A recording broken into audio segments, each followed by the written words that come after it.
crumbles, it disappears. Privilege draped like a velvet cloak. You preach the struggle, it's a joke. Handouts for you, scraps for the rest. Playing the game, but who's impressed? House of cards, it's gonna fall. Truth comes knocking, you can't stall. Lies unravel one by one, the show's over. You're done, you're done. You're done. Who are you behind the mask? Yeah. Yeah, buddy. There it is, brother. Welcome in. Welcome in. It's your show, Rabbit. What's up? Welcome in, everybody. So, guys, this is the first ever Rabbit Hole. This is White Rabbit, and I got Dirt Farmer, aka Adam, with us today.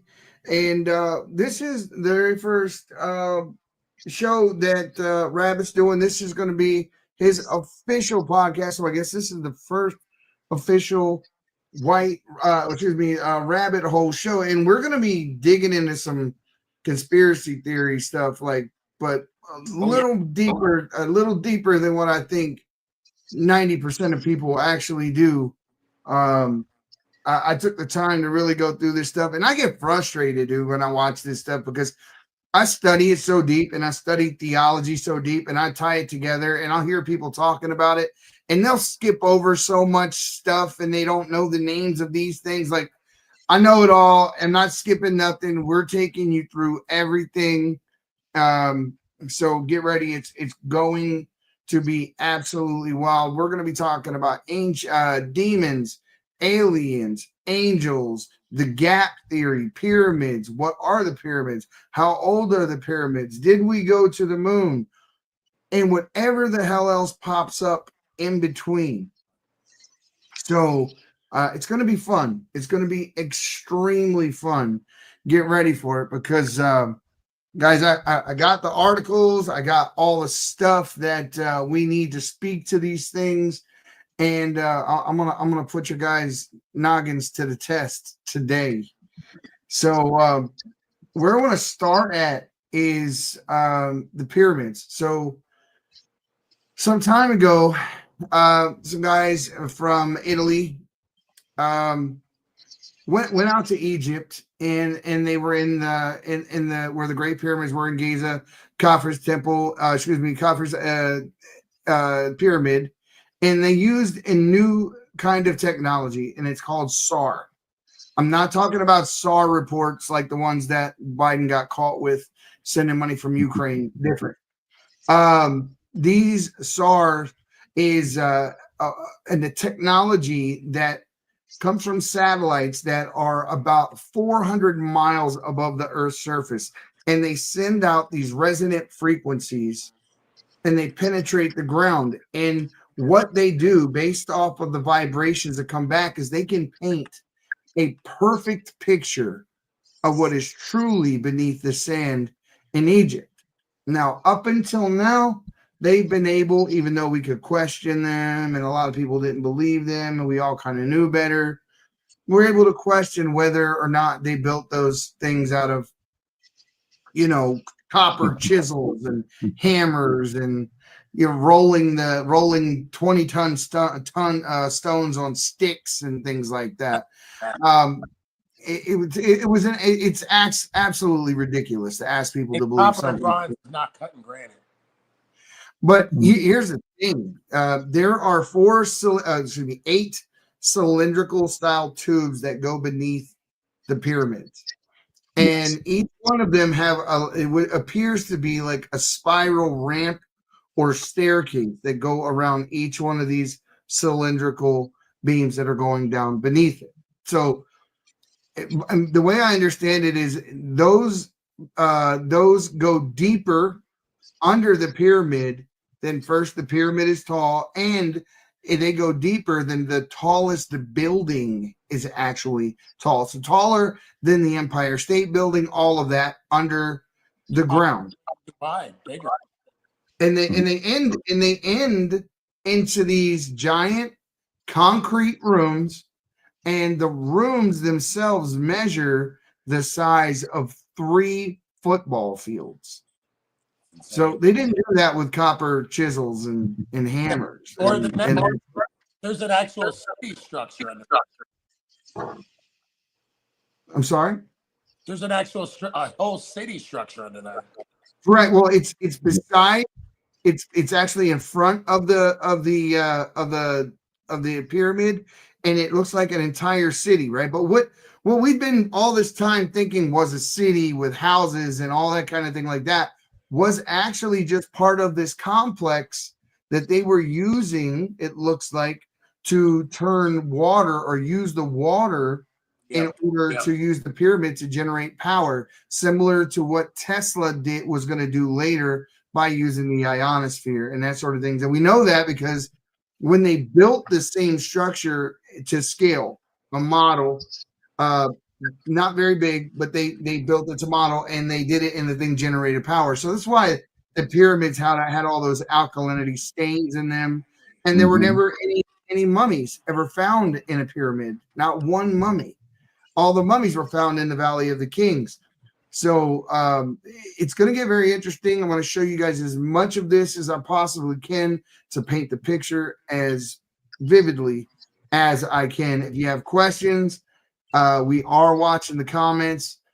Feel free to ask questions, and we'll see what we can't do about them. Because I know everybody's into this stuff. This is right now probably they tried to keep it under wraps because they found it talking about 3 years ago, and they won't let you talk about it. We are. TikTok will not allow this on the For You page, or they'll strike you if you say a little too much or whatever. It's just not one of those things they want to push. But and then of course the head guy in Egypt is making sure the story, it's trying to invalidate the story, but it's not working. It's just adding fuel to the fire. So let's go to the first. What many are calling the biggest archaeological bombshell of 21st century dropped. It has shown us the power to rewrite everything we thought we knew about ancient Egypt. A joint team of Italian and Scottish researchers just revealed something staggering. A massive underground city hidden directly beneath the pyramids themselves. And no, this is speculation, hard science. Read by Corrado Manguata from the University of Pisa and the Filippo Biondi from the University of Saskatchewan. The team used next-level tech, synthetic aperture radar, or SAR. These satellites orbiting over 400 miles above Earth blast radar pulses deep into the ground and read echoes of the seismic vibration that bounce off whatever's buried. Feed the data through the advanced processing and you get crystal clear images of what's hiding under the sand. And the images absolutely mind-blowing. Beneath the Khafre Pyramid, the second largest pyramid on the Giza Plateau, they found sprawling labyrinths, tunnels, vertical shafts, multi-tiered platforms, and chambers the size of small skyscrapers. We're talking over 6,500 feet in that construction, plunging more than 2,100 feet down. To put that in perspective, the part underground is nearly 5 times deeper than the pyramid is tall. From the lowest subterranean pillar to the tip of the pyramid, the total height actually beats Burj Khalifa in Dubai. 8 colossal shafts stand out, each wrapped in what looks like spiral ramps or stairways, dropping into 2 enormous cube-shaped rooms, each about 260 feet on every side, which is in perfect symmetry. These chambers link together through a web of corridors so precise it's impossible to dismiss as natural. And add to that 5 more multi-level structures connected by geometric passageways, and you've got the blueprints for a deliberate, massive construction hidden in plain sight for thousands of years. And it doesn't stop under the pyramid. SAR scans show even more formations spreading beyond its base. Dozens, maybe even hundreds, laid out in grids and patterns that scream city planning. Some follow the natural contours of the bedrock, others look engineered to exact dimensions.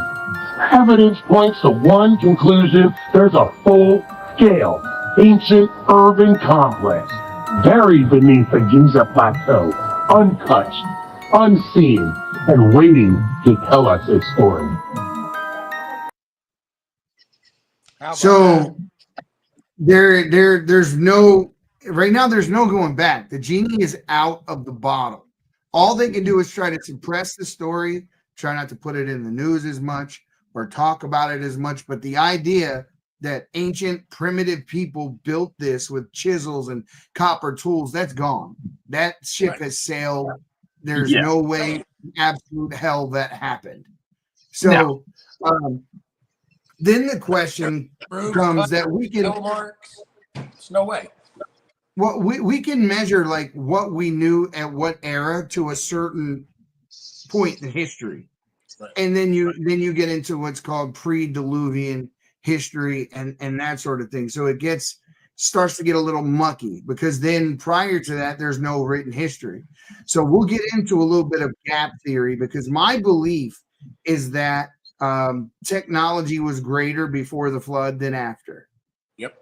And that these pyramids were created with the use of electrical power, and that the pyramids themselves generated electrical power, and not just there, but all over the entire earth, because these things are on ley lines. Yeah. So no matter where you go to on earth or what side of earth you're on, these things are all placed specifically to align with these lines they call ley lines across the earth. And they believe where ley lines intersect on earth, there's more power in that place. Some say psychic energy or whatever the case may be. We just How know. much did it light up inside the tombs? There's no torch marks on the ceiling. There's nothing. Yeah. Nothing. How did they? Absolutely right. Torch will go right out. They weren't Absolutely right. So, like I said, pre-Diluvian is my guess. We're going to get into gap theory and actually going to use what we know about the Bible to actually prove there was a civilization on Earth, not of humans, but a civilization prior to the creation of Adam and Eve in the Garden of Eden. So we're going to talk about that some too. Let's go to the next clip.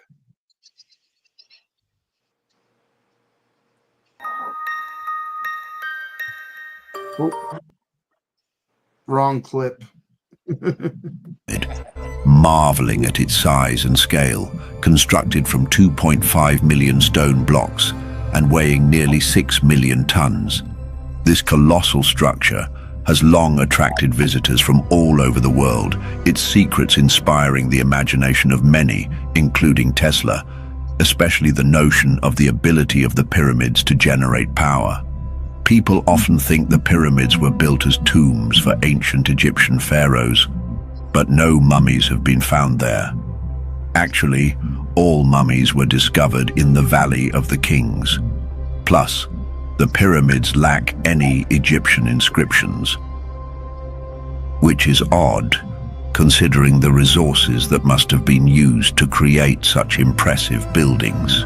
With this evidence in mind, the purpose behind the construction of these structures remains a mystery. In his pursuit of understanding, Tesla turned to numerous books about ancient structures, finding that the pyramids were believed to contain an incredible amount of energy. At a time when the concept of electricity was still relatively unknown, Tesla started contemplating the probability that the pyramids housed some form of advanced technology. He became sure that the pyramids got their power from electromagnetism. Maybe they were built with that in mind, some form of crystal energy. Tesla proposed that the chambers within them were designed to interact with electromagnetic fields. The materials used in their construction, such as the stones, he believed, had energy-storing properties derived from the sun and the moon. So, he suggested that the pyramid might have been designed to generate an energy field capable of providing electricity to cities.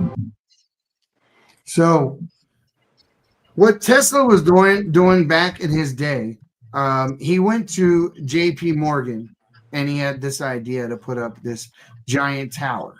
Now, he had already proven that he can wirelessly send electricity over long distances, and he lit light bulbs. He did all sorts of different demonstrations to prove that what he was talking about actually worked.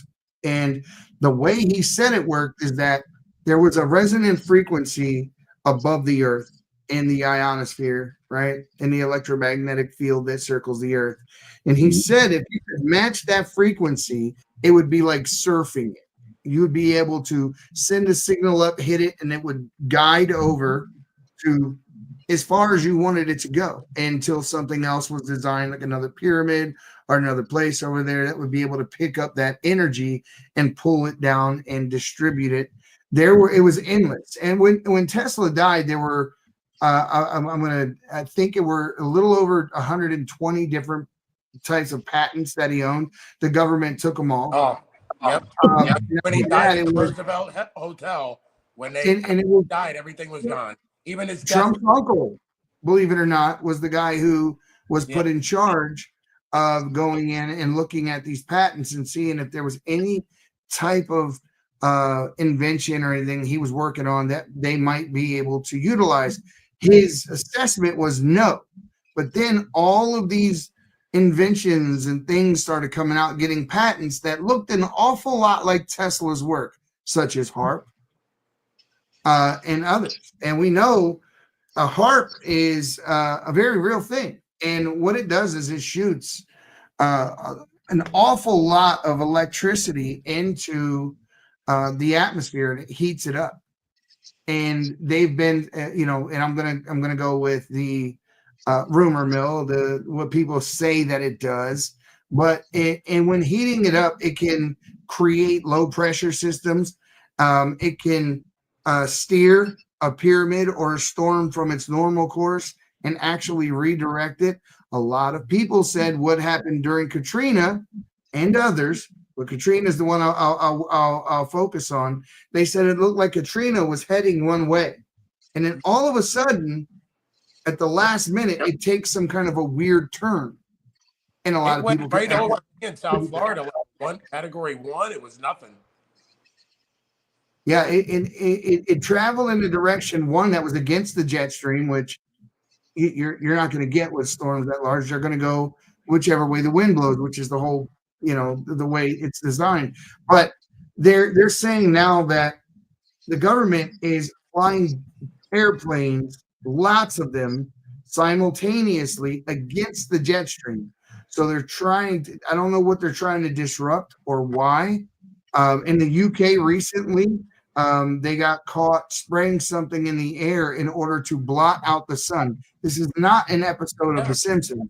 They literally did. They were literally trying to see it, to block out the sun. I mean, if it's not rainy and dim enough in the UK, that they would go the extra step and try to block out the sun even more. That's something to do with farming. Yeah, and the thing is the Earth is actually in a cooling period. I know people talk about global warming and that sort of thing, but science doesn't back it up. Yeah.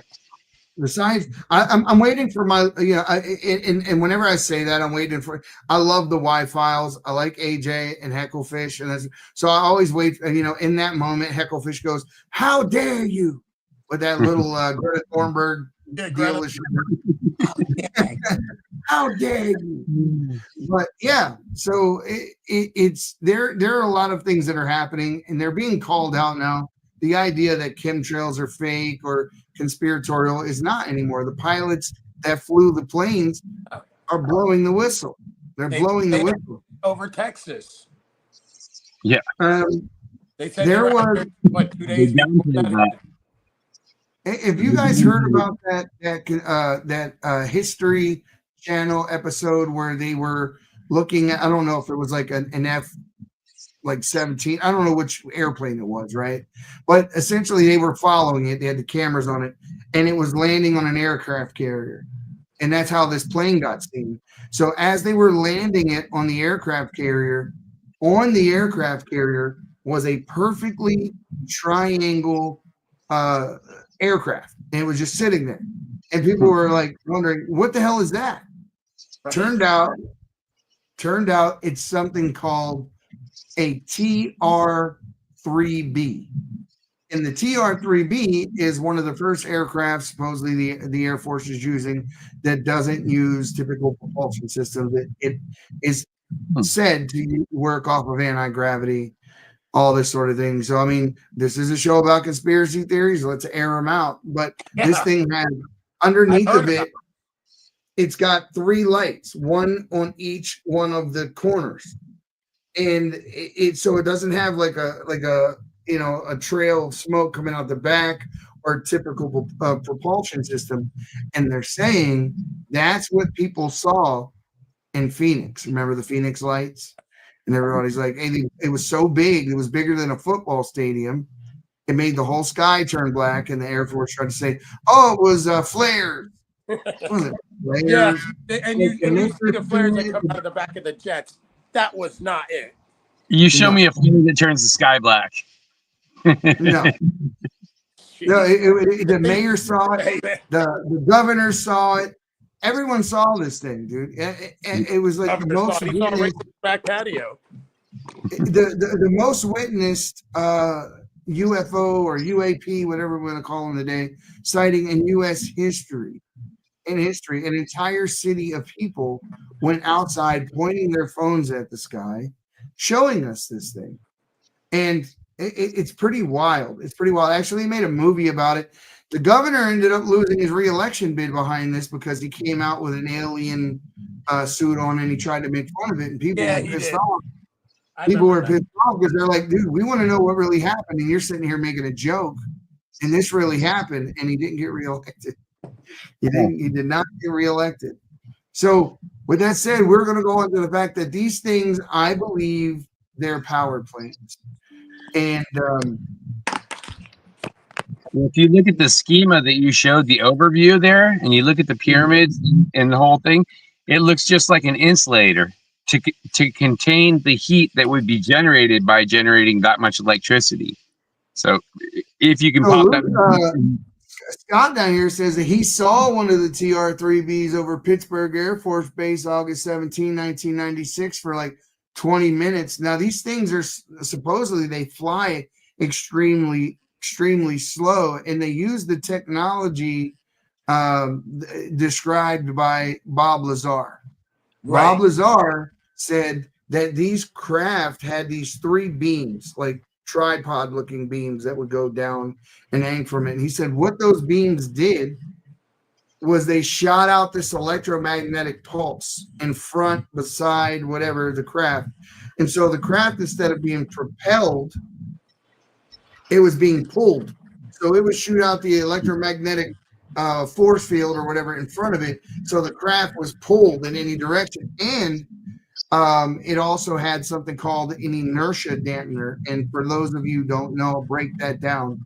People wonder why these craft can go so fast and then all of a sudden just make a right turn and not kill everybody on board. Right. Well, the inertia dampener inside of the craft keeps the gravity or air all level. So you can't tell that you're traveling 10,000 miles per hour and just made a hard right.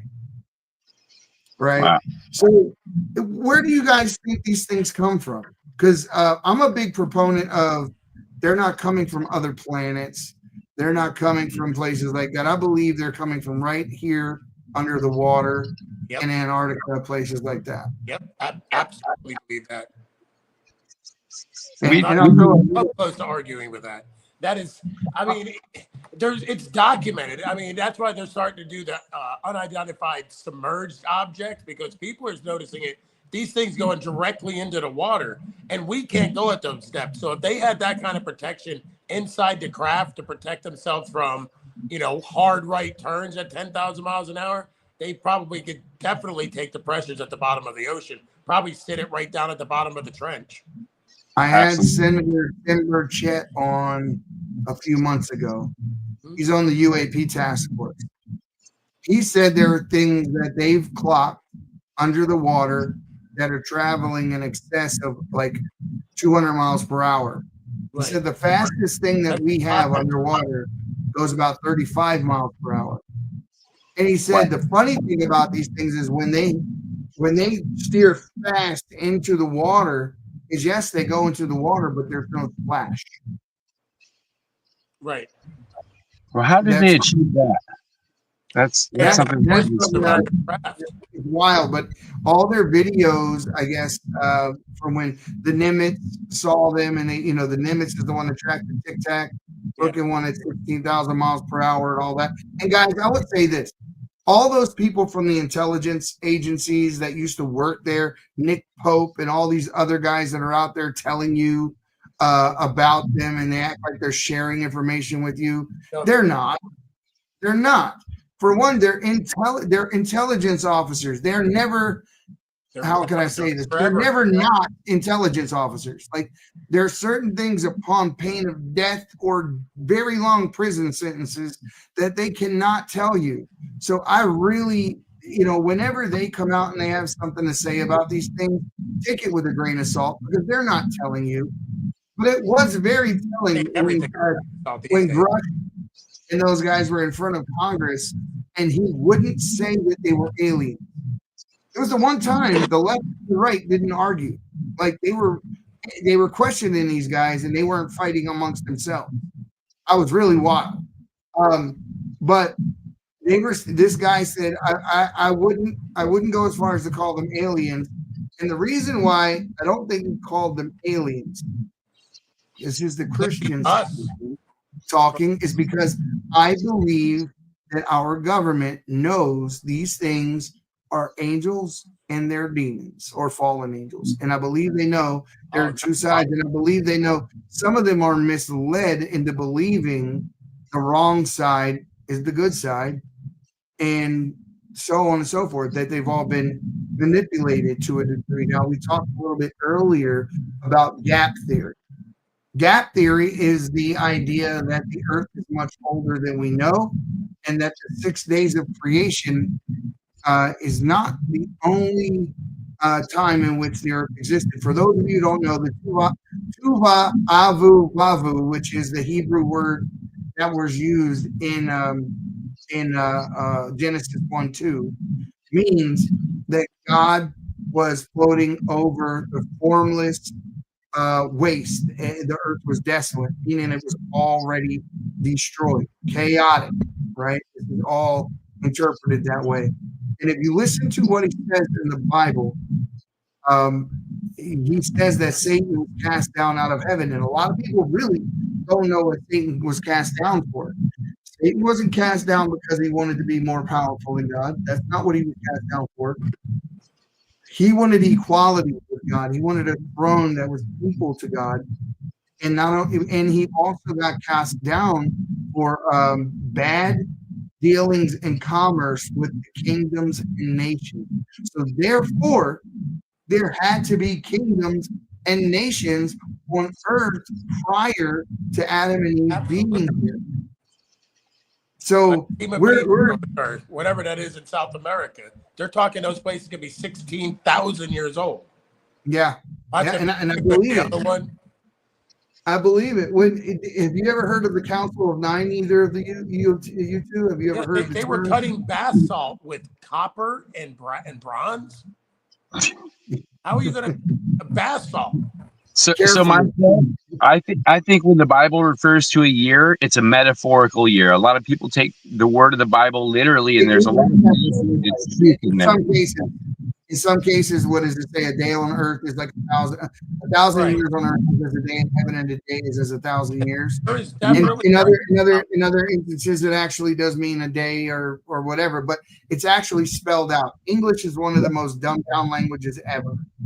So when you get into the original Hebrew, Aramaic, and Greek, that Yeah. those things were actually written, and you get a little more in-depth knowledge of what they're actually talking about. I'm going to play a quick little video. Gap theory may be easy for people who don't understand it. So before we get into talking about it, you guys all know what it is we're talking about. Verses 1 and 2 of Genesis, we see a couple of things. First, in verse 1, God created the earth, and then in verse 2, the earth is without form and void. But First of all, Genesis 1:1 was never in any of the scrolls. It was put there for context. The Bible actually starts at Genesis 1:2. So that in the beginning is actually not canon. It's not written in any of the Dead Sea Scrolls. It's not written in the original language. When we translated it, we put it there just for people to understand that this is What the you're about to beginning. But start reading. yeah, it's really not the beginning. But just with that said, here we go. this seems like a contradiction. How can God make something, but then that thing he made be void and formless? Luckily for us, we know that the Bible doesn't make contradictions. We just have to study more. Isaiah 45:18 tells us that when God created the earth, he formed it not in vain. But since Genesis 1:2 says the earth was without form and void, we have to ask the question, was the earth fully formed when God created it? Or is it like the scholars claim, that Genesis 1:1 is simply telling us what God did, and the rest of the chapter is telling us how he did it? No.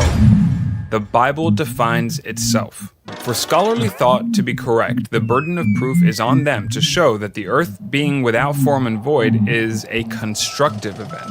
If God speaks the earth into existence in verse 1, and verse 2 is simply describing how God made the earth, then verse 2 would have to be the start of the earth's construction process. But when you compare scripture with scripture, the only other place the Bible refers to the earth as without form and void is Jeremiah 4:23, and that's a destructive event, describing the earth under the flood of Noah. But wait, there's more. Not only does the Bible use this exact terminology in a destructive fashion, it also shows a passage of time between the two events, between verses 1 and 2, showing that God first made the earth, and then, after some time, the earth was without form and void. Of the 31 verses in Genesis 1, 29 of them start with the word and in every one of those verses, the word is used to denote a passage of time. And God said, "Let there be light," and there was light. And God called the light day, and the darkness he called night, and the evening and the morning were the first day. And God said, "Let there be a firmament in the midst of the waters, and let it divide the waters from the waters." And God called the firmament heaven, and the evening and the morning were the second day. Stop right there. Stop right there. Stop right there. He created a firmament in the midst of the waters and said, I'm going to use it to divide the waters from the waters. Now, there was a theory talked about on a popular podcast not long ago by, and I forget who the guy was that was a guest, but he said something that absolutely blew my mind. He said, and I'm not telling you I believe this, but I think the theory is absolutely amazing, so much so that I actually used it in my book. So what he said was that because the water is above and outside of the firmament, and it's also in the oceans, he said the only way outside of the firmament of the earth is through the oceans. And there are openings on the ocean floor that allow people to go down through the oceans and come up on the outside of the firmament, that we can't fly straight up through it. And I just thought, true or not, that's awesome. That is an awesome It favors theory. portals under the water. I mean, that's the whole theory is behind the Bermuda Triangle. And, well, there's that, and I don't want to spin off into too many, but we're going to talk about all that. And there was light. And God called the light day, and the darkness he called night, and the evening and the morning were the first day. And God said, "Let there be a firmament in the midst of the waters, and let it divide the waters from the waters." And God called the firmament heaven, and the evening and the morning were the second day. And God said, "Let the earth bring forth grass, the herb yielding seed, and the fruit tree yielding fruit after his kind, whose seed is in itself upon the earth." And it was so. And the evening and the morning were the third day. And the evening and the morning were the fourth day. And the evening and the morning were the fifth day, etc., etc. In the context of Genesis 1, every sentence that starts with the word "and" shows a passage of time. Not one time does it mean that God did this and he did that simultaneously. It always means God did this and then he did that. So why should verse 2 be any different? But what happened between verses 1 and 2 if there was a passage of time, as the Bible suggests there is? If the earth was made fully formed, not in vain, like Isaiah 45:18 suggests it was, then what event left the earth form and void and covered in water like we see in verse 2? The answer is a universal flood. 2 Peter 3:5-7 reads, "For this they willingly are ignorant of, that by the word of God the heavens were of old, and the earth standing out of the water and in the water, whereby the world that then was, being overflowed with water, perished. But the heavens and the earth which are now, by the same word are kept in store, reserved unto fire against the day of judgment and perdition of ungodly men." This could So people often ask, okay, so why do we have black people and white people and Chinese people and Hispanic people and so on and so forth? After Noah's boat settled on Mount Ararat, his children were then supposed to go and populate the world. They weren't supposed to go congregate and create this Tower of Babel, which is what they did. God struck them down to all speak in different tongues. My personal belief is that when that occurred, God made this one to speak Chinese and that one to speak Arabic and that one to speak whatever. And I believe this is where the races come from. Now, in Iraq, do you remember when we went into Iraq in '93? Well, we were said that we didn't actually go into the capital, right? We didn't go into Baghdad. But there were archaeologists over there that had just uncovered the remains of Babylon, or Babel, I should say, not Babylon. Right, Babel. Yeah. So, what's his name? The guy who led it, Saddam Hussein, was actually embarking on recreating the city of Babel. He was in the middle of What did he call construction. himself? He believed he was the reincarnation of somebody. I don't know about that one, but it wouldn't He was surprise talking me. about that. He was making replicas and discovering things. He was going to redo the whole city. But what was said is that thank you. Lucio Scott knows exactly what I'm talking about. So when the archaeologists were over there, they came across what was called a zaggurat, which is similar to a pyramid. Large steps. You actually seen one in the movie Stargate. And the movie Stargate isn't far off from what truly happened, they say, in Iraq. When they found the tomb of Nimrod, otherwise known as Gilgamesh, and so forth, there were some artifacts in there that the United States government wanted very badly. So while this war was occurring in Iraq and all this fighting was going on, they had massive amounts of troops all around this zaggurat, and the people that lived around in that area said the government was digging night and day. And then whatever they brought out of there, they brought under giant tarps. And people have pictures of some of the tarps and how they were bringing it out and moving on the tracks. Now, what it said that they took out of there would be labeled known as what we call Stargate. And it's pretty wild stuff because you can actually go take a look at some of these. And I might try to find some here while we're online, but there are pictures of this tomb. The archaeologists that were over there on this dig all came forward, basically saying their findings were taken from them by the U.S. government. And so there are, and you got to understand who Nimrod is. Nimrod was the guy that was around when Noah was around and wouldn't listen to Noah. He was kind of a godless guy. He was said to be a Nephilim. Yeah, he was said to be a Nephilim. He was said to have thought of himself as a god. And the reasoning behind God flooding the earth is that the Nephilim, or the sons of God, also called angels, were corrupting the DNA of mankind. If you read Enoch, So this is where you get Greek mythology from, where you see something that's half horse or half a bull and half man and all this type of thing. They were messing with the DNA of Those were mankind. the giants. So that Right. takes Well, those were the Nephilim. Those were the Nephilim, and they were said to actually have gotten to a point where their appetite couldn't be quenched. So they started eating men. Like they were said to actually eat humans. And so you had all of this going on. God was tired of it. He was going to flood the earth. Now, there are writings, Jewish writings from that time that says all of the Nephilim did not get destroyed in the flood.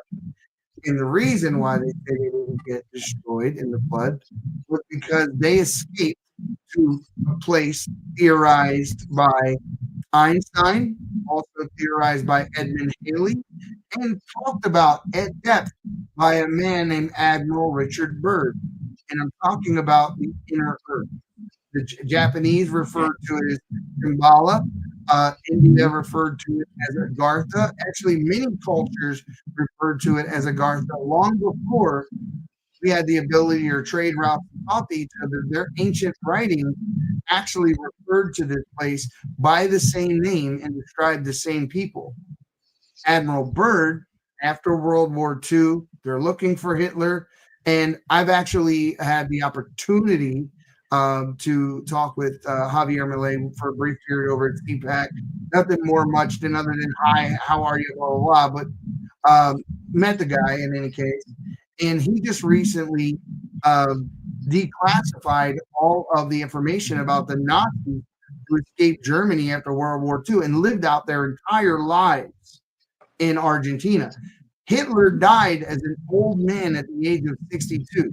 He actually got divorced from his wife in his older age. They know his house, where he lived, everything. So this is not like that part of it is no longer paperwork. There's documents that are turned in right now from the Argentinian president. But they created a place in the Pole region called New Schwabenland, and so they were very interested in what was going on in Antarctica, the South Pole. So one of the earlier intelligence reports the United States got is that Hitler escaped there. So we sent this giant fleet of war machines, several aircraft carriers up there. They were supposed to be there for months. It's like 6 months. They came back 6 weeks later with their tail dangling between their legs. They got their ass whooped. Yeah, by what too? And they described is what the World War II fighter pilots described. Foo Fighters. Yes, exactly right. It is not a band whose lead singer is Dave Grohl. They were right. That's where that name literally came from. So the government likes to dismiss the diary leaked by his granddaughter as fiction and say it was debunked. But there are actual TV interviews that he did on his way back from there. They stopped in Chile and they stopped in Australia. And both places, Richard Byrd, Admiral Richard Byrd, the most decorated man in the United States military at that time, did 2 television interviews.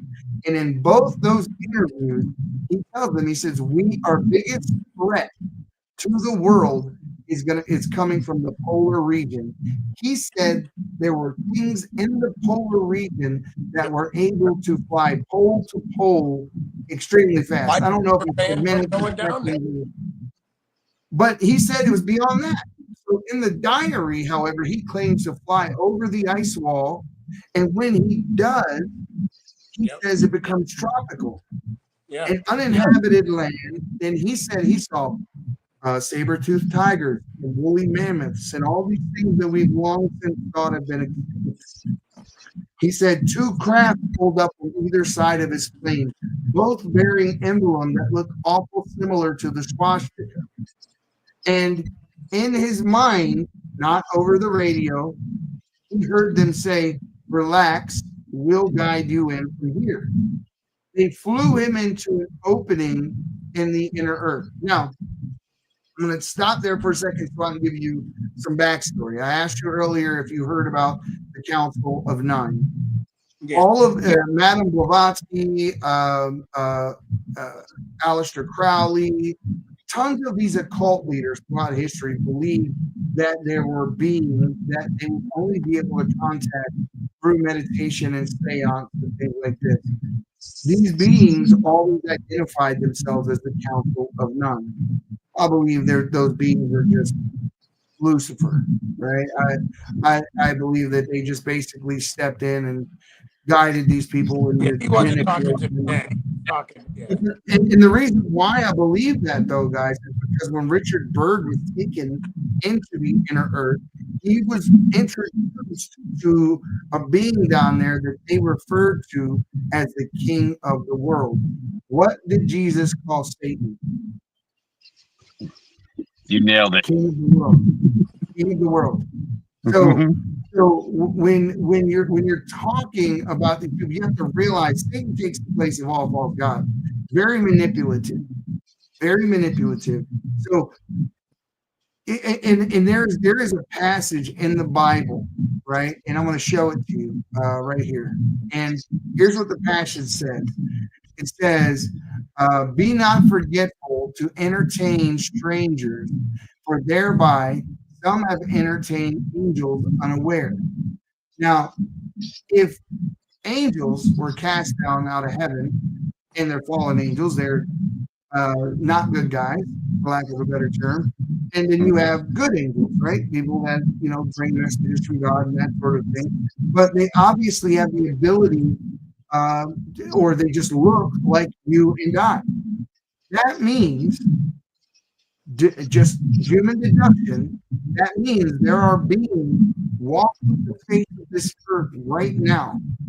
Evil beings that are not human. Gavin Newsom. And they're walking amongst us now. They are. Couldn't resist, brother. That's why they seem so absurd. Yeah, but it's not Not without have merit. been Noah's flood. Let's look at a couple things. One, the verse says people were willingly ignorant of this event that was described, but no one was willingly ignorant of Noah's flood. Everyone knew about it. Number two, this event wiped out not only the earth, but the heavens as well, making it a universal destructive event. Noah's flood did not do that. And number three, we know it's a universal destructive event because it's directly compared to another universal destructive event that is yet to happen, when the heavens and the earth are consumed in fire.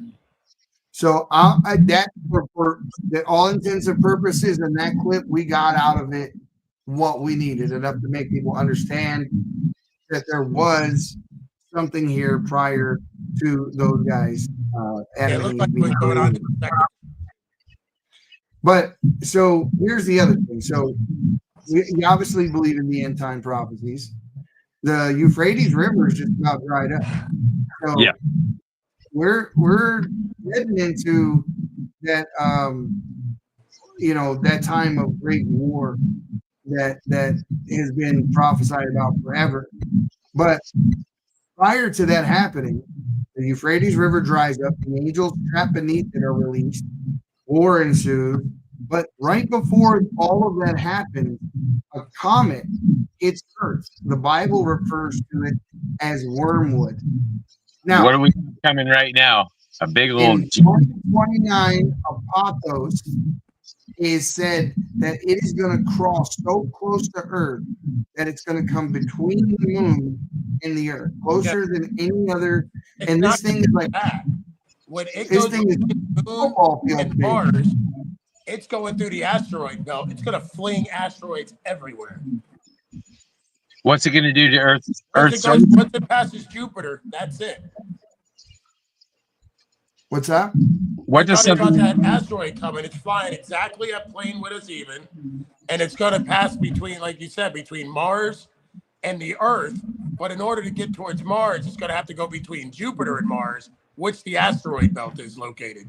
Well, it's literally going to come between the moon and us. It's going to Yeah, be but within before it gets there, it's going 150,000 to miles. disrupt that entire asteroid field.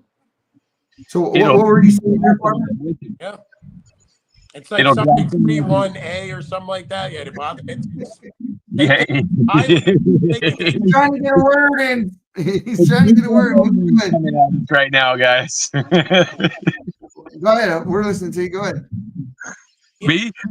I said it's H1N1 coming at us right now. So supposedly it's going to make the water on Earth undrinkable, according to the Bible. Yep. Well, imagine something that large passing that close to Earth. Is it going to disrupt Earth's orbit, throw it completely off orbit? What's it going to do to the moon? Is it going to grab asteroids? That's worried about his moon. Is it going to grab those asteroids and pull it into its gravitational pull and then disperse them as it goes by us? We don't know what kind of damage we're going It to. also pass the moon and pull the moon out of its orbit further. Deneen asked, have you guys heard, have you guys read, have you guys listened to or read his book, The Late Tom Horn? I haven't heard of Tom Horn. Have you? I haven't either. No, I'm into all that kind of stuff. So if you DM me, shoot me a name of a book, I have about 10 credits that I can use, and I listen to books all the time. But yeah, the one that's in the news right now, you're absolutely right, Lucille. The one they're talking about in the news is not the one we're referring to. The one we're referring to is coming in 2029. Okay. And I absolutely. I thought you were talking about the one that's coming in December. Me too. No. There's one coming in 2029 Okay. that may hit the Earth. Oh, you are talking about actually Apophis. I'm talking about that Yeah. one big. They say Supposed to be here. They say that that it's it's gonna circle intelligent. back around and hit it. They're saying that's going to be Actually picks up speed, slowed down, and it's not emitting a tail. It should be emitting a tail. It's not. You're talking about the one for right now. Yeah, I'm worried about that Yeah, one that's right what now. that I'm one- worried that- about. That's the one the Harvard scientist is saying is a UAP. Yeah, And it he already knows they're not friendly too. You ever notice that? Like, he's not just saying that it's a comet. He's saying that it's an unfriendly. Like, you already talked to them and knows their Yes. personality. Like, I mean, It's driving. We're relying on the same people that Speeding up and slowing down. That's impossible. well, the crazy thing is this same exact scientist has made that prediction before.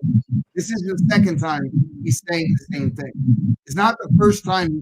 That was the first time he said it, and what he's saying is factual. That's wild. That thing's going to slow down where it goes. It's going to release a whole bunch of drones. And I told you. Hey, they might be Well, awesome. in the Nation of Islam, 12 miles long. in the Nation of Islam, they believe that their God is going to come back on a mothership. So there are going to be several people that, most of the other religions like that we're enmity with as Christ believers, what we describe our Antichrist as is literally how they describe their Christ. Hmm. So what we believe is Antichrist, they believe is Christ, and what we believe is Christ, vice versa, right? So it's going to be a very confusing time. And there was a time where I had to question I'm like, man, is Trump the one? Right? Because here's the Abraham Accords and something, a peace in the Middle East. If this dude comes out with a 7-year agreement, oh man, dude, that's going to be crazy. Trump's the guy. And turns out that's not the case. And not only do I know it's not the case, but Trump literally said when he was asked to be the most famous person in the world, and he said no. He said, my Lord, Christ. And the reason why I know he's not the Antichrist is because the Antichrist cannot profess Christ. He can't even say the word. So wild stuff. But whoever that man is, whoever that Antichrist figure is, he's alive now, right now. He's alive and well. And I believe we even probably even know his name. We're going to be very surprised at who it's going to be. But he's probably already in the press. He's already known to everybody. And it says that he's going to be, the reception is going to be so great. It's going to fool everyone. Even Christians are all going to be like 100% behind this guy. He's going to appear to be so good. But that's why it's so important that we to the Word of God and you don't listen to Him. That's why I don't like religion. This is how I describe religion. You guys do any woodwork? Either of the two of you agree? Faith and religion, not the same. I've been I'll give you a little story behind it. I'll explain it to you this way. Are you familiar with carpentry? You ever do any woodwork? Okay, so imagine this. I have a 2x4, right? And I cut it into a 1 foot block. And I want to make 200 1 foot cuts of a 2x4. And what I do is I cut the first 2x4 and then I trace the 2x4. And then I cut that 1 foot block, and then I trace the one that I just cut. By the time I'm done, I have, a 3 foot piece of wood, right? Because we keep basing what we believe off of the previous person. We've gone so far away from what we believe biblically because we've based our theology on what men teach. When you hear preachers today preach, instead of them preaching strictly from a biblical perspective, they say, I was taught by, and they name the preacher. And then they're basing. I've got another metaphor for you. On a job site, you don't take a measurement with one tape measure and expect another guy's tape measure to take the same measurement.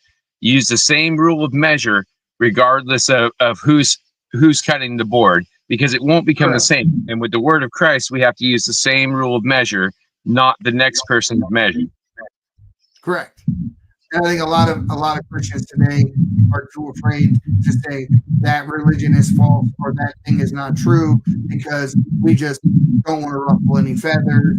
So we stay quiet even when we know we shouldn't. And I don't.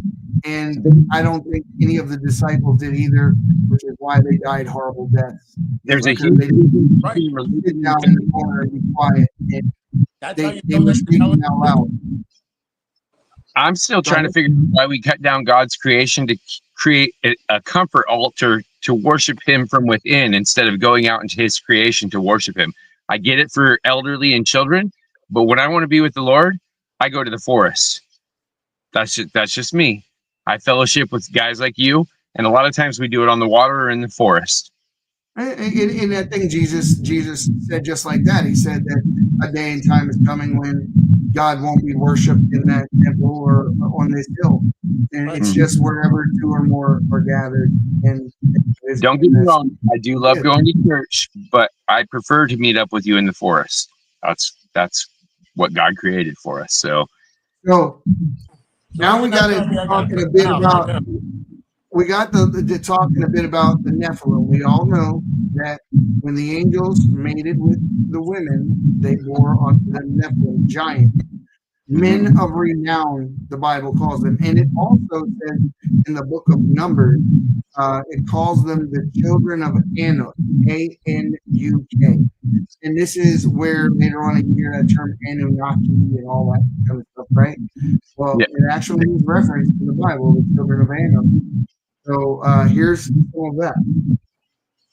News that shows some solid evidence of giant mound builders who lived centuries ago in today's Pittsburgh, Pennsylvania.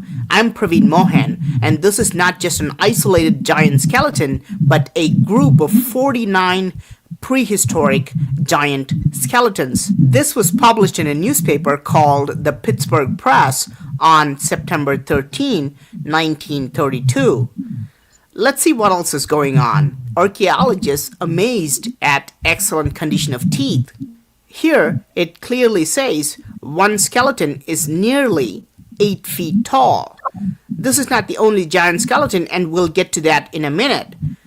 The article doesn't mention the heights of all other skeletons because usually 1 or 2 items will be displayed to the public and the press to prevent commotion. Here, you can read that this is the official information given out by the state archaeologist, G.S. Fisher. Also, notice that it says from the Capitol, some skeletons will be sent to Smithsonian Institute for national study.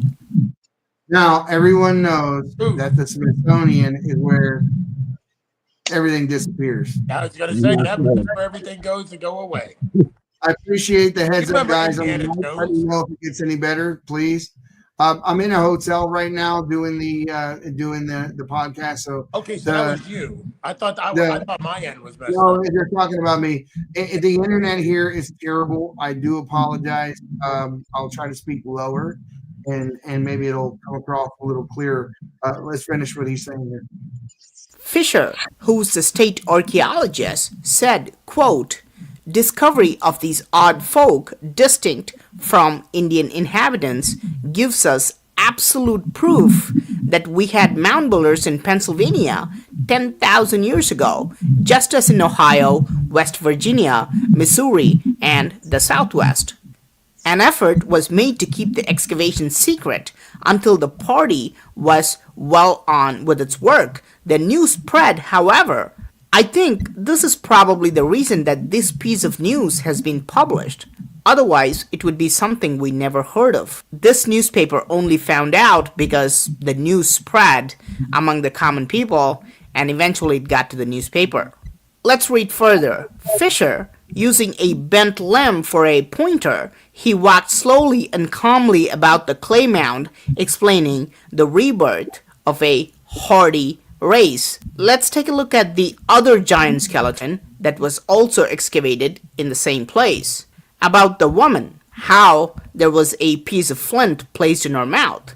This giant skeleton measured 89 inches from the top of the skull to the flanges of the feet.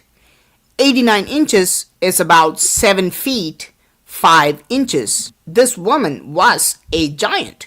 It was covered with small stones, lay on the back, and measured 26 inches across the chest. Now, forget about a normal human female. If you measure across a normal man, this would roughly come out to about 12 to 15 inches. 26 inches is more than 2 feet wide, and this is just the chest size, not including the shoulder. Now, that is a massive width, especially for a woman. All the skeletons seem to have massive jaws, little chins, and strong teeth, which, when polished, showed a gloss in the sunlight, indicating the almost total absence of tartar. This proved, Fisher stated, that these ancient people were meat eaters. "Never in all my discoveries of Indians," remarked Fisher. And you can see here it says he has exhumed 445 bodies in his career. And he says, "Have I seen strong, well-preserved teeth such as these?" In this newspaper, there is also a picture of the giant skull, and you can roughly see the shape and the jaws. And here, you also have a picture of teeth that is in unbelievable shape. I don't think a live adult would have such good teeth today. I'm just reading bits and pieces of this article, but if you want to read the entire thing, you can click on the link below in the description, and I will post the entire newspaper clipping. So, what do you think? Do you believe that mound builders were all giants? If not, how can you explain 49 giant skeletons found? And you can even see measurements and pictures and the official information from the state archaeologists. Please let me know your opinion in the comment section. Thank you for watching, and talk to you soon. Crazy stuff. Now, we know all too often, I don't know what happened to you there. I'm here, brother. Yeah, I don't know what happened to Rabbit, but He was I'm sure I'll jump back in here in a second. But there's an instance where they forgot to cover the trails because they left the information available for people to see. The newspaper articles are there, just like in Lovelock, Nevada, where they found the evidence of remains from redhead giants that the natives burned alive by setting fire to the mouth of the cave. This is a widely known story. It was reported about in the newspaper as well. Now, before we go on, I'm going to ask you. Yeah. Do you think we went to the moon? No. You don't think it happened? No, in fact, I just was watching some videos the other day, and they were talking about radiation and how we can't go back because we lost the technology. we lost the technology. How did we do that? The most important technology that we have ever developed, we just lost. And my, I've got family in the military, the ones that are deceased, I can talk about. My grandfather saw things in the Bermuda Triangle he could not define. He developed some of the technology we use today. We have not been to the moon, in my opinion. We're still struggling to get beyond where we send satellites. That's my personal opinion. Well, there is a Van Allen belt, right? And the Van Allen belt has immense amounts of radiation. Supposedly, in the 60s, when we went to the moon, we were racing Russia to see who got there first. Notice Russia never went. To this day, they never went. And when you ask the Russians why they didn't go, they say, because no one can go. And then what happened was Buzz did this interview with an 8-year-old toward the very end of his life. And what he said absolutely threw me for a loop. Listen. What is your favorite thing about space? Going there. Going there. Why has nobody been to the moon in such a long time? That's not an 8-year-old's question. That's my question. I want to know, but I think I know. Because we didn't go there, and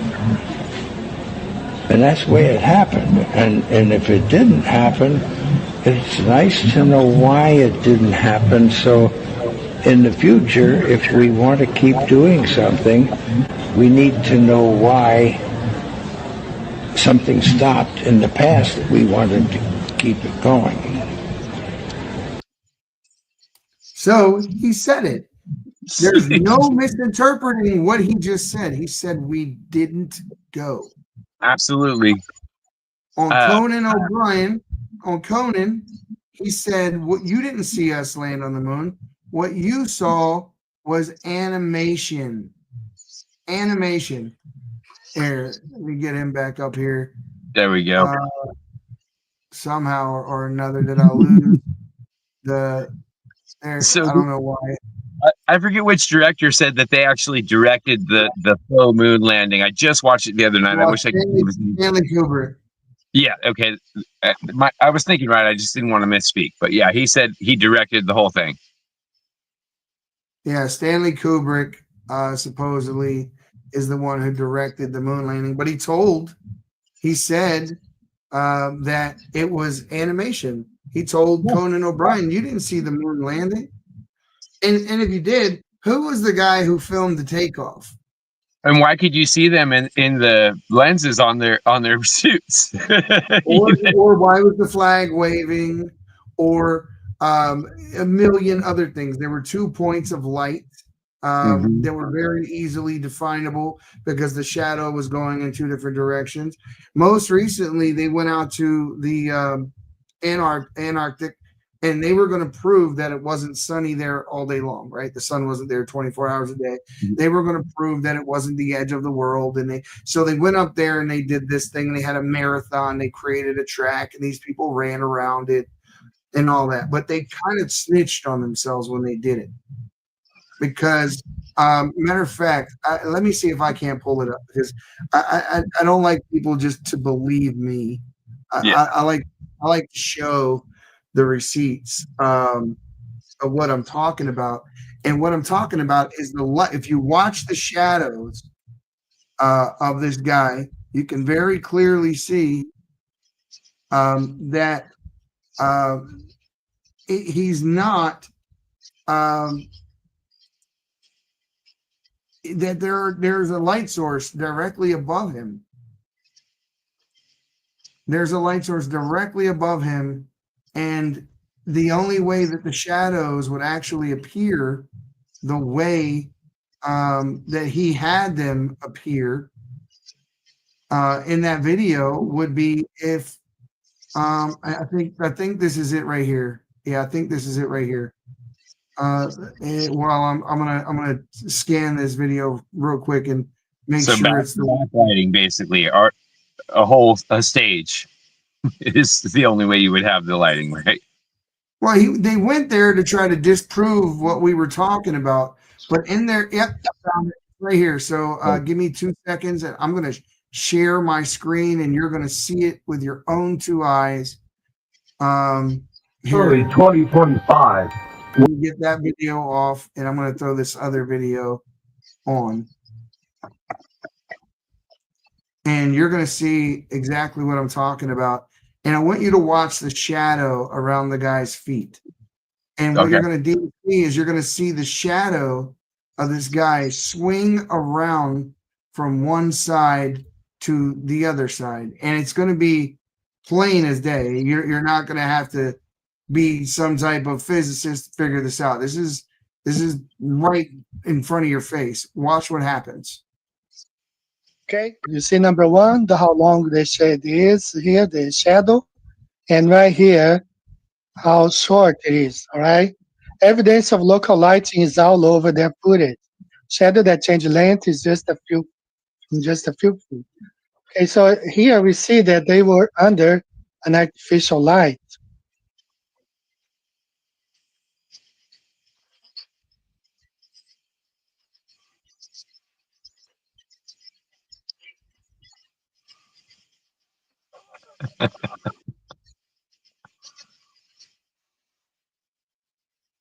No, that one they cut it off to try to make their point. Let me see if I can't find it. There is a video of the Antarctica. I think it was called the Antarctica Experiment. You're not going to have two guys next to each other of similar heights casting that different of a shadow. Not on a snowpack like that. It just doesn't happen. I think this is it right here. This is it right here. And yeah, I think this is Carefully it. looking at both sides. All right, now here it is. Final You'll see it. experiments 24. And you'll see And the the guy. live stream. And they're live If not streaming. millions of internet. Look at the shambolic hope. Instances. It's becoming increasingly Watch clear your shadow. that the so-called final experiments 24-hour Antarctic sun was just another faked event recorded on a film set. Unbeknownst to most, for the past few years, portable, panoramic, 360-degree LED studio setups now exist. Amazon Volume 60-degree set. I'm trying to get to the part where the shadow. And pay close attention to its shape. Note usually looks or behaves in person or in genuine footage of the There it is phenomenon right here. from the So watch the shadow. McToon's shadow as he paces around the base camp. Watch. In the space of walking, Your only a shadow matter of feet, elongating, and now it his goes to shadow one side of somehow him. completely Look, it changes stretch out direction and go and the triples completely in length. opposite direction. Watch as his shadow stretches, It's behind contracts, him. and sharply changes angles. Now the within light's above space him. of just a Goes, few his paces. shadow's beside him. This is not And at then all and then normal it goes in behavior front of of him. shadows being cast by sunlight or a man walking It only. happened to me one time in a dream. Which means the light is directly above him. Yes. It does not take a rocket scientist to figure that And out. just moving just a little bit back and forth to change the angle and the cast of that shadow. There's no other way. The sun broadcasts too wide of an angle from the distance that it's at to move your shadow that quickly and exaggerate it that quickly. That's definitely 100% not natural. So we got a question here, and I want to make sure we get to it. So, and I have a hard time seeing it. Says, it seems so scripted. All my question is, why so many rocket launches? I've got an answer. Go for it, brother. My answer is this: every time they tell us they're launching a rocket, we lose billions of dollars and we don't know where they go. It's just a way to launder money, take our resources. What we generate, they take, they fake a rocket launch, and then that It's money. really a money transfer, a money grab. The Mhm. money's going somewhere else, and then it said, "Oh, we can put it in under this expenditure when really it's going to something altogether different. This is a widely accepted theory because Wernher von Braun, who was the father of the modern day rocket with the V2 and all of that kind of thing. If you take a look at Wernher von Braun's gravestone, his gravestone is referencing the firmament. It's like he left behind like a little clue. So it's just something for you conspiracy theorists out there. Now, everything that I've said tonight, I've gone down some rabbit holes and things like that just to kind of lend credence to some of the theories. That's not necessarily what I believe. Now, I do believe some of them, and there are reasons why, but some of them are just very interesting stories. But when they take the resources that they've taken and the amount of money they've taken to basically shove a lie down our throat, not allow us to question it. Just what happened 3 days ago, a person took an airplane and flew to Antarctica. She was arrested immediately. If you try to take a boat to Antarctica, doesn't matter what angle you try to come into Antarctica at, you will be stopped by military craft long before you get there. And if you fly to Antarctica, you always got to go through Langley. So even though there are shorter ways to get there, according to our map, you always got to go through Langley and then over into Antarctica. And then they have red zones, white zones. So there's places in Antarctica you cannot go. And satellite imagery is not going to show you what's there. And the airplanes are not allowed to fly over it. And they'll tell you because the magnetic north and all that doesn't work and it's not safe for the airplanes. But we live in a modern world. There's no reason in the world why you, I, or anyone else shouldn't be able to have drone footage and know what's exactly in Antarctica. I mean, that's they can track their cell phone, you know. Right? I mean, if you were a criminal and your phone went through there, they'd find you. But we can't fly a plane through there. That just doesn't make sense. There he is. Yeah, sorry about that, man. I must be so popular tonight. I'm like, I'm on a podcast. Oh, really? I'm like, you're killing my battery. Oh, I'm sorry. Anyways, I didn't. I'm like, and then I got off and I said, you're killing the podcast. Oh, I'm sorry. I won't bother. I'm like, okay. I get back on. And the minute I got on, I got 5 texts telling me, I didn't know you were doing a podcast. Nah, we need to get your laptop set up with the camera. It's not a problem. It's Friday. I keep thinking it must be Friday, but it's not. It's Thursday. I'm like, what is wrong with people tonight? Hey, there's this little button you can press that says "Do not disturb." Turn that one on. I put that. Apparently, I don't know what I'm doing. Says, what does it say? Look to the east at 5:45 in the morning, and there it is. I'm ready. They're waving back. I don't know what you're referring to there, Texas. I don't think I didn't understand that completely. What is that? The message right there, I didn't understand it completely. Oh no, I didn't. It was a little cryptic. I'm not quite sure what he's talking about. He says it can't break the firmament, and he keeps trying. In my opinion, there was an operation that took place a couple of decades ago where they supposedly aimed a bunch of nuclear warheads and that sort of thing at the sky, and they just let her rip. And they're trying to, and it's called Operation Glass Ceiling or something like that. I think they called it. You might want to fact check me. I'm not quite sure on the name. He said I read it wrong. Let's take a look. Let's take a look again. I don't want to get it wrong. Look to the east at 5:45 in the morning. There it is. I'm already there, waving back. You read it right. Okay. Not following it though. We need George to decipher it. We need George here. Where's George? George Norrie, where are you at? But yeah, they tried to break through it. Supposedly, people have referenced this. It's been referenced on Ancient Aliens a million times about them firing nuclear warheads. My thing is that if that's true and you're really trying to break through and there really is water on the other side, what are you doing? What are you doing? What are you going to accomplish? You're not escaping. It's like, right? Weren't you paying attention? You made me think of George Soklas. I tried to get my hair up like this for a second there. It didn't work. But Very, very neat stuff. I think that it goes beyond any shadow of a doubt. There were definitely giants documented multiple times all over the world, especially in the Midwest of the United States. There are several of these, mounds, and when they dug into them, they found giants. But whenever they sent the remains to get verified to, like the Smithsonian or whatever, they would just disappear conveniently. They Just even like had, what they even happened. had giant 8 foot tall people on Cumberland Island too. The Indians that were there. Well, in Lovelock as well, in Nevada, the Native Americans talked about the redhead. Georgia.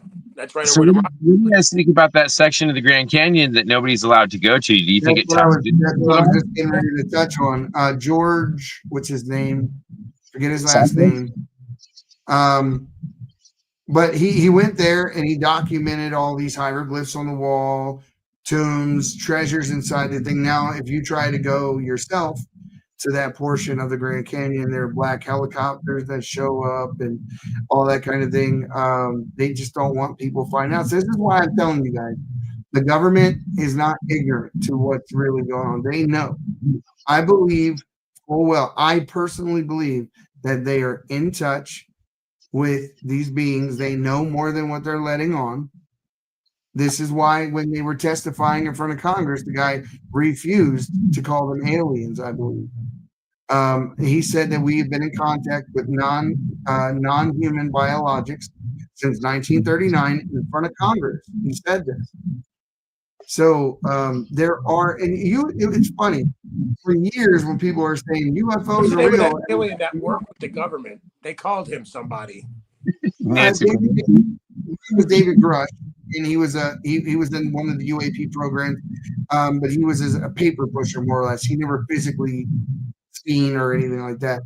But the funny thing is, for years the government tells us UFOs don't exist. We're like, UFOs exist. And now the government is yelling, UFOs exist. And we're like, no, they don't. Like, whatever the government says, we just go the opposite route. That's so true. What it is to me. Aren't we? It makes me wonder what else they found if they're telling us that UFOs exist finally. They must have found something even cooler. Unidentified flying object. That don't mean aliens. Yeah, but why? Now they changed the name to UAP.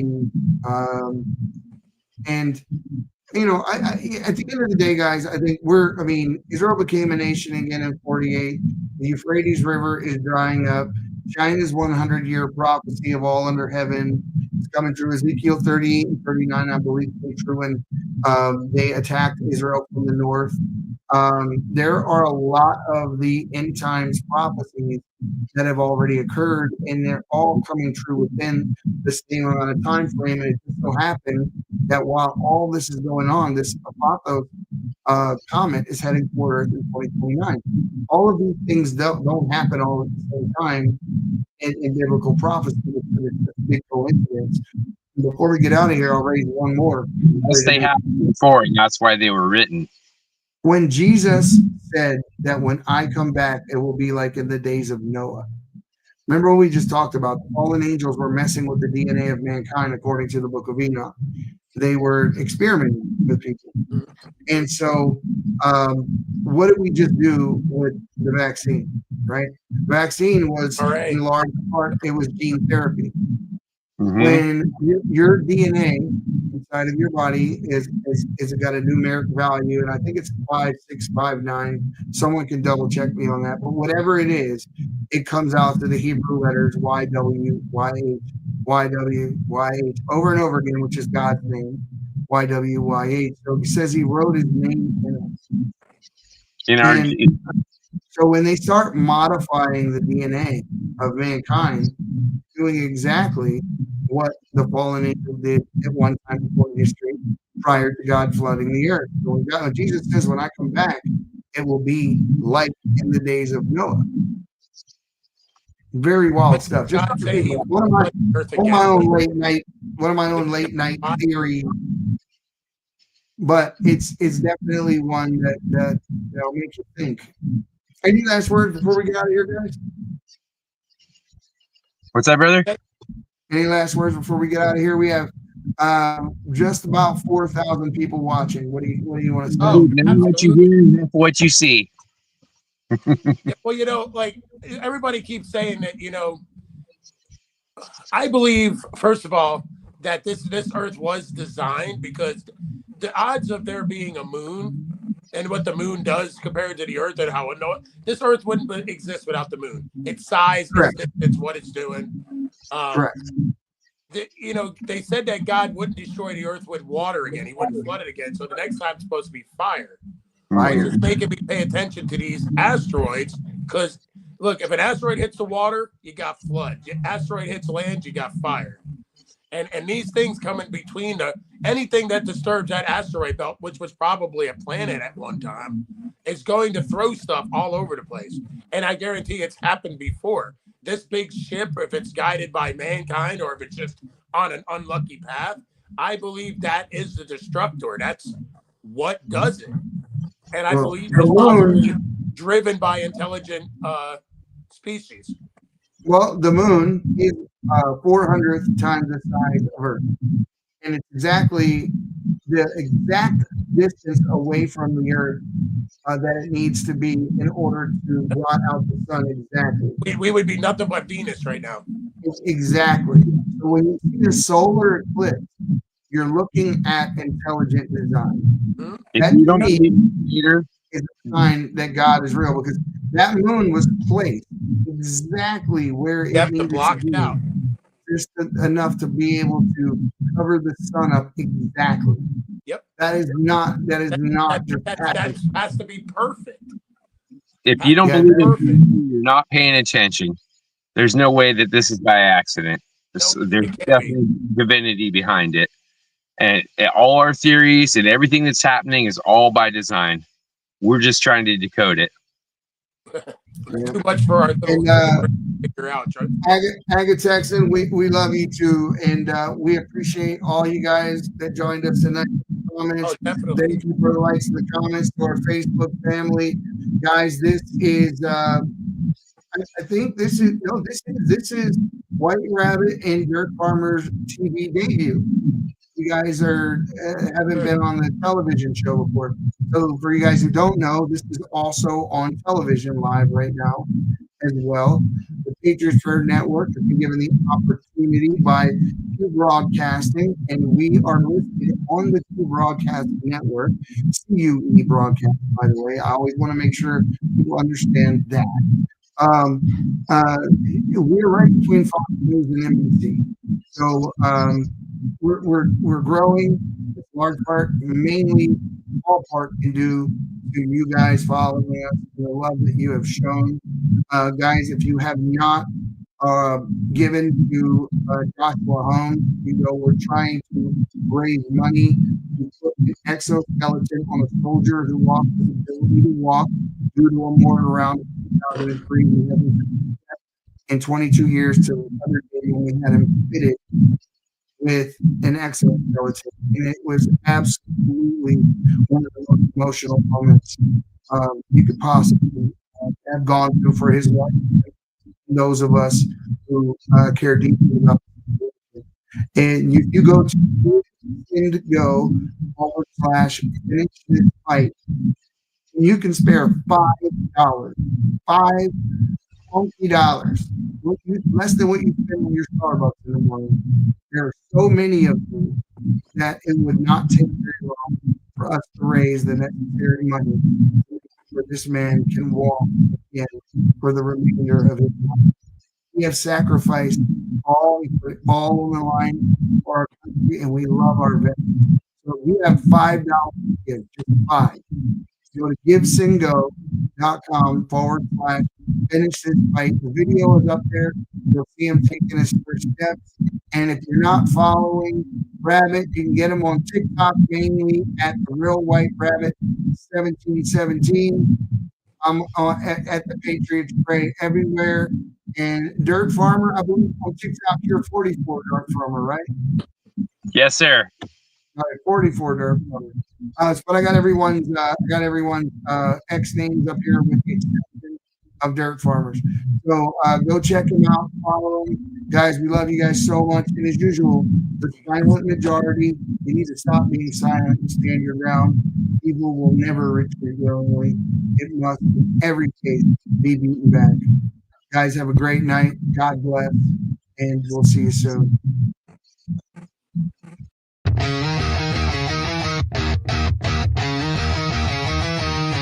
Smoke and mirrors in the air, promises vanish, do you even care? Fake smiles, crocodile tears, your truth crumbles, it disappears.